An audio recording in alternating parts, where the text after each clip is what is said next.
भारत में मुद्रास्फीति को मापने के मुख्यतः दो तरीके हैं। एक तो है कंज्यूमर प्राइस इंडेक्स, उपभोक्ता मूल्य सूचकांक, और दूसरा है थोक मूल्य सूचकांक, होलसेल प्राइस इंडेक्स।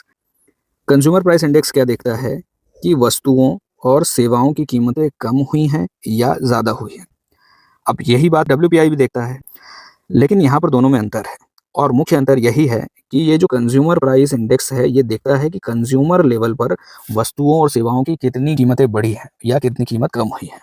ये जो मूल्य है, मतलब ये जो कीमत है, ये उपभोक्ता के द्वारा चुकाई जाती है, और जहाँ उपभोक्ता कीमत को चुकाता है वहाँ पर देखा जाता है सीपीआई को, वहाँ से कैलकुलेट किया जाता है सीपीआई।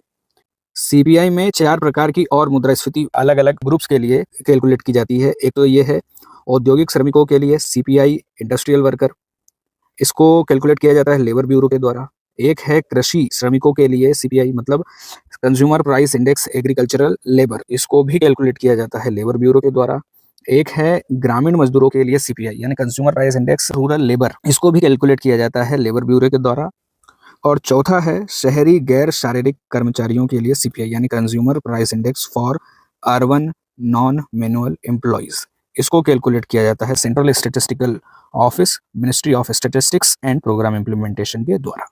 कंज्यूमर प्राइस इंडेक्स का आधार वर्ष है 2012, और मॉनेटरी पॉलिसी कमेटी, मौद्रिक नीति समिति भी सीपीआई को देखकर यह देखती है कि अर्थव्यवस्था में महंगाई कितनी बढ़ी है, कितनी कम हुई है। डब्ल्यूपीआई की रेंज सीपीआई से ज़्यादा है, लेकिन यहाँ पर ध्यान रखना है कि डब्ल्यूपीआई में सिर्फ वस्तुओं की कीमतें देखी जाती हैं, जबकि कंज्यूमर प्राइस इंडेक्स में वस्तुओं और सेवाओं दोनों की कीमतें देखी जाती हैं।